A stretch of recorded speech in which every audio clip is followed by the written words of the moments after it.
יש מפלגה שקוראים לזה מרץ. היה לי, או יש לי, כמה חברים בתוך המפלגה, חברי כנסת שהיה שרים. במרץ יודעים כל הבעיות שהם עשו לדתיים, תשכח החרדים. וכל החוקים וכל הדרך.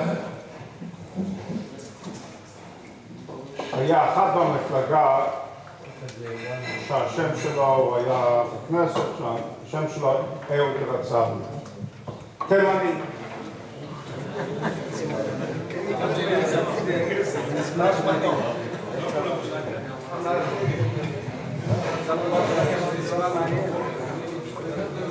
יום אחד הוא מתקשר אליי, הוא אומר,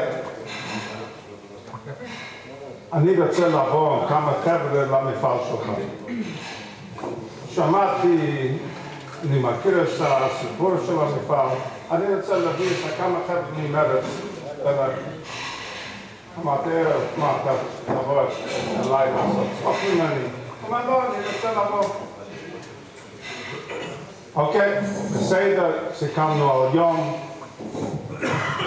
נכנסים, כבר שסיכמנו היום כבר הכנתי ארוחת צהריים אצלי במשרדים, וכשנכנסים מיד אומרים שום עליכם. איך אומרים שום עליכם? אתם דתיים, אתם דוסים. אחד מהחבר'ה אומר, איפה הילדים, הצבא, מתחיל כל הסדר. איפה הילדים שלך, מה אתה בחב"ד, לא לומדים חינוך ממשלתי, אמרתי לו,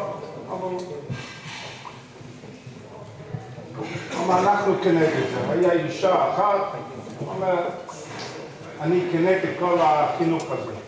אמרתי, בסדר, הוא רצה להתווכח איתי, אבל אני לא מצא כתובת הנכון.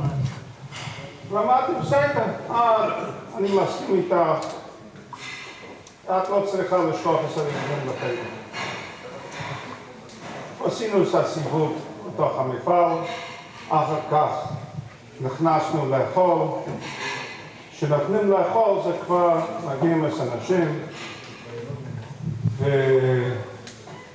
וסבתי אומר, מאיר, תגיד את הסיפור עם הרב, זה למרץ.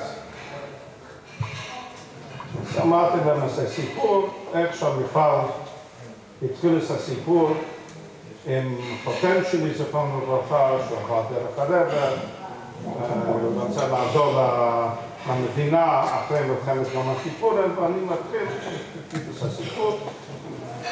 אני אומר להם שאחר כך נהוג בחסידים שעוברים דרך הרב ערב יום כיפור ומבקשים ברכה. שמה, איזה ברכה מבקשים? מבקשים מהרב, מבקשים לקח. אמרתי, לקח. פתאום האישה שעושה ברוכים הבאים שנכנסו, שכנגד, היא אומרת, לא לקח, לקח.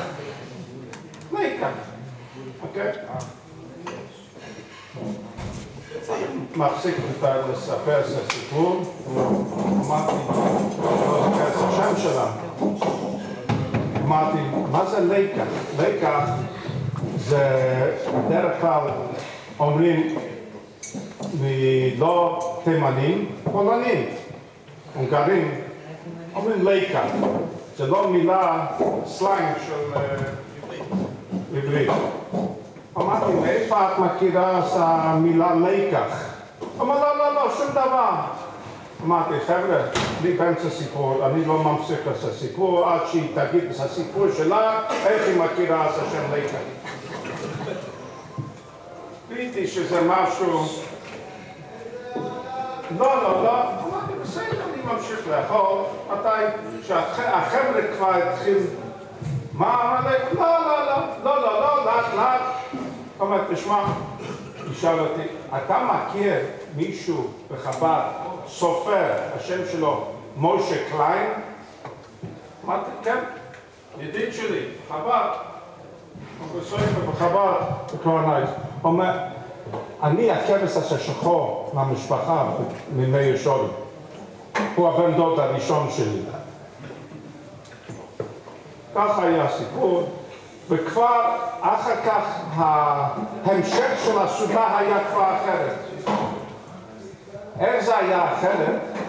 שביציאה טיפסתי לחתונה של הבת שלי, קליין, חבי, הדפסתי תהילים. שהיה לי, אני מחזיק תהילים שאצלי במשרד, שמישהו נכנס, שאמרתי, חבר'ה, פה אני אתן לכם משהו שתחזיק, אפילו שאתם מרץ, תחזיקו תהילים אצלכם. ביציאה, כל אחד רוצה שאני אתן לכתוב משהו. כל אחד רוצה תהילים. אמרתי, קודם כל, חבר'ה, קודם כל צריך להניח תהילים. שביקשתי מאהוד רצבי, שהוא הראש של ראשי המפלגה, אהוד, תראה לחבר'ה שאתה לא מתבייש, בוא נניח תפילין, בוא נניח תפילין לכולם. הוא אמר, בוא תקחת תמונה, שיהיה לי תמונה גם כמעט. לקחנו תמונה, מה שאני רוצה להגיד לכם, אפילו מרץ, הרבע היה דרך בדעת נויים. כל אחד יוצא מתהילים, ביציאה, האישה הזאת אמר לשי, הבן שלי, תשמע, אני גם כן יושב בעירייה באשקלון. אם חב"ד צריך משהו בקשר לחינוך, תתקשר אליי, אני אטפל בזה. זה לוקח כל בערך שעה הסיבוב הזה, אני כנגד זה, עד שאני יעזור בזה. זה הדרך של הרב בדעת נויים. לא רק את זה, כששלחתי את התמונה לרצבי, שהוא סיפר לי, שזה היה על השולחן שלו במשרד בכנסת. באחד מהשרים שנכנסו וראו את התמונה מש"ס, לא מש"ס, ממרץ, לקח התמונה וזרק את זה. מה, אהוד, אתה משוגע? מה, אל תנגור בתמונה הזאת. הדרך של הרב, עכשיו חזרתי מתערוכה בגרמניה.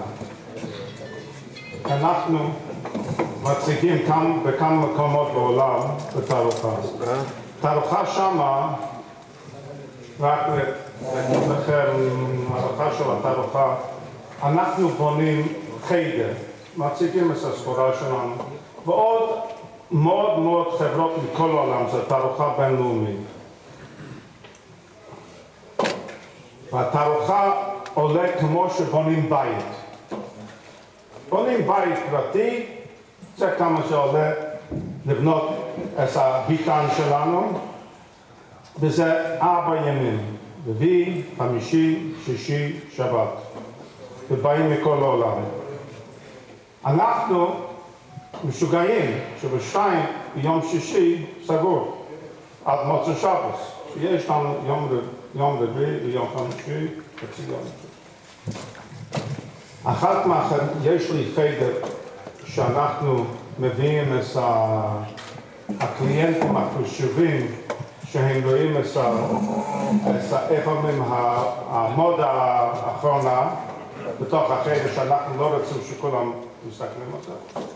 אבל גם כן זה חדר שכל יהודי שנכנס לביתן שלנו יש לי ג'אב, כמו שיש לכל אחד ג'אב אצלנו בביתן, יש לי ג'אב. אני, חבר'ה, you want to put on film? אני אצלנו. אם מישהו אומר כן, אני תופס את החדר קודם, וכולם צריכים לחכות עם הקליינטים בחוץ. זה לא משנה כמה זה עולה, ולמה עשינו את התערוכה, אבל קודם כל נכנסים לפני. אגיד לך סיפור שקרה לפני שבוע וחצי.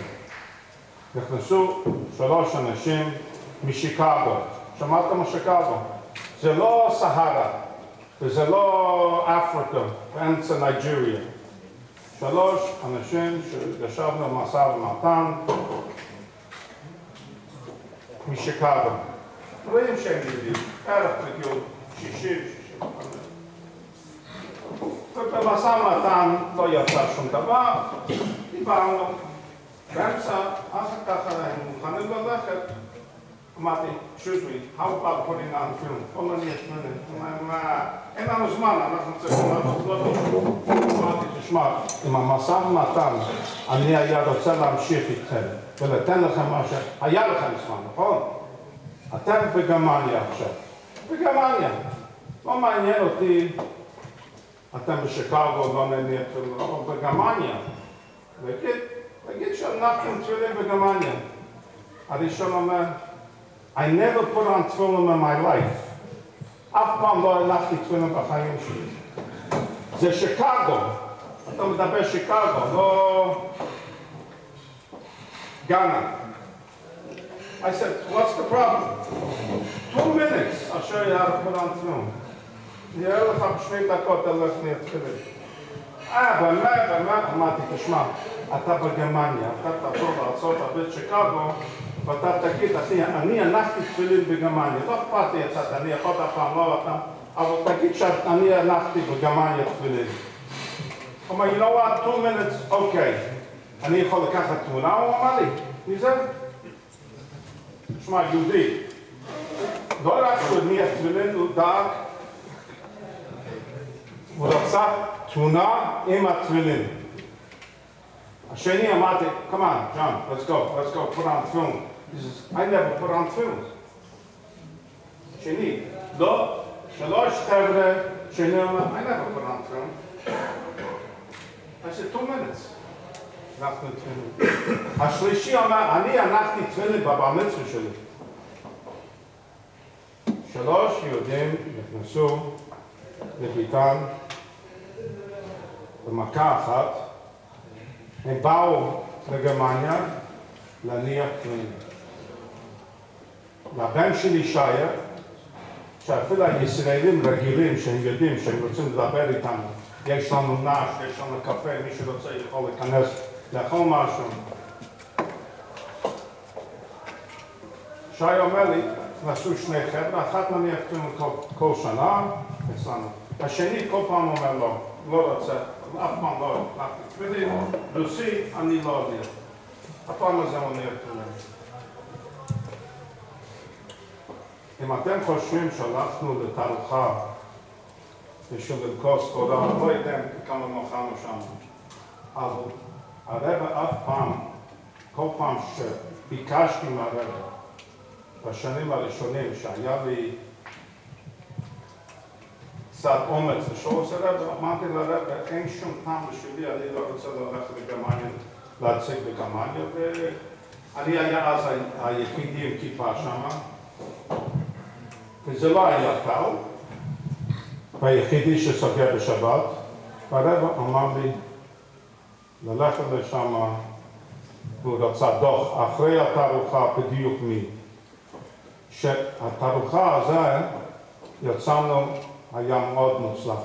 עם אבא היה הרבה יהודים שניחו תפילין, אבל זה 3 יהודים שאנחנו יודעים שאף פעם בחיים שלהם, הם אמרו שהם לא הניחו תפילין. כל אחת רוצה תמונה איך הוא מניח תפילין על האייפון שלו, זאת אומרת הוא משתמש עם זה לשלוח את זה לחברים שלו או למשפחה שלו, זאת אומרת התפילין שהוא הניח לא נשאר סוד אצלו. אז העבודה שלנו, הפרנסה שלנו בנניח תפילין, זה הפעם.